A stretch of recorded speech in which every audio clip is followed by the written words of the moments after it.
بسم اللہ الرحمن الرحیم۔ محترم ناظرین السلام علیکم۔ ناظرین، آج ہم اس ویڈیو میں جانیں گے کہ حضرت طالوت بادشاہ کیسے بنے۔ ناظرین، اگر آپ اس کے بارے میں تفصیل سے جاننا چاہتے ہیں تو ویڈیو کو آخر تک دیکھیں اور ویڈیو کو بالکل اسکپ نہ کریں۔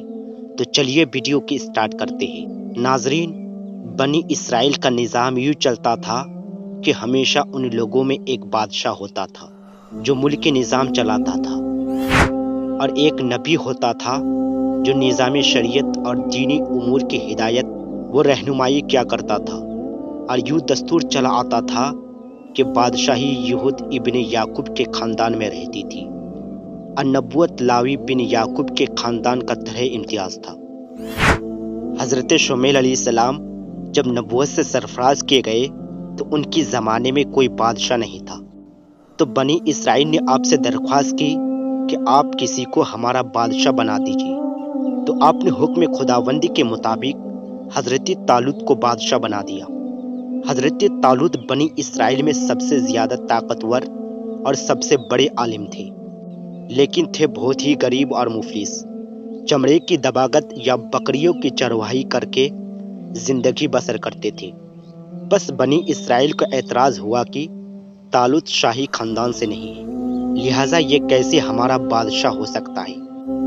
اس سے زیادہ تو بادشاہت کا حقدار ہم لوگ ہیں، کیونکہ ہم لوگ شاہی خاندان سے ہیں۔ پھر طالوت کے پاس کچھ زیادہ مال بھی نہیں ہے۔ ایک غریب مفلس انسان بھلا تخت شاہی کے لائق کیسے ہو سکتا ہے؟ بنی اسرائیل کے ان اعتراض کا جواب دیتے ہوئے حضرت شمویل علیہ السلام نے یہ تقریر فرمائی: طالوت کو میں نے نہیں بلکہ اللہ نے بادشاہ کے لیے چن لیا ہے، اور ملک اللہ ہی کا ہے، وہ جس کو چاہے اپنا ملک عطا فرماتا۔ اگر طالوت کے پاس مال و دولت نہیں ہے، دیکھو وہ کتنا طاقتور اور کتنا بڑا صاحب علم ہے، اور سلطنت چلانے کے لیے مال سے زیادہ علم کی ضرورت ہے۔ پھر ان باتوں کے علاوہ وہ طالوت کی بادشاہی کا نشان یہ ہے کہ تمہارا صندوق جو تم سے چھین لیا گیا ہے وہ تمہارے پاس آ جائے گا۔ چنانچہ تھوڑی ہی دیر کے بعد فرشتے صندوق لے کر آ گئے اور صندوق کو حضرت شمویل علیہ السلام کے پاس رکھ دیا۔ یہ دیکھ کر تمام بنی اسرائیل نے حضرت طالوت کی بادشاہی کو تسلیم کر لیا، اور آپ نے بادشاہ بن کر نہ صرف انتظام ملکی کو سنبھالا بلکہ بنی اسرائیل کے فوج بھرتی کر کے قوم عمالقہ کے کفار سے جہاد بھی فرمایا، اور ان سے ان کے نبی نے فرمایا: بے شک اللہ تعالیٰ نے طالوت کو تمہارا بادشاہ بنا کر بھیجا ہے۔ ان لوگوں نے کہا: ہم پر اس کی بادشاہی کیوں کر ہوگی، حالانکہ ہم اس سے زیادہ بادشاہی کے مستحق ہیں، اور اسے مال میں بھی وسعت نہیں دی گئی۔ آپ نے فرمایا: ان کو اللہ نے تم پر بادشاہی کے لیے چن لیا ہے، اور اس کو علم اور جسم میں کشادگی دی ہے، اور اللہ اپنا ملک جس کو چاہے عطا فرما دے۔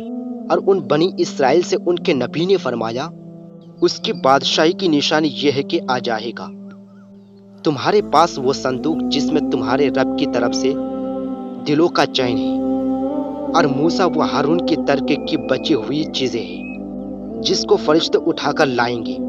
بے شک اس میں تمہارے لیے بہت بڑی نشانی ہے اگر تم ایمان رکھتے ہو۔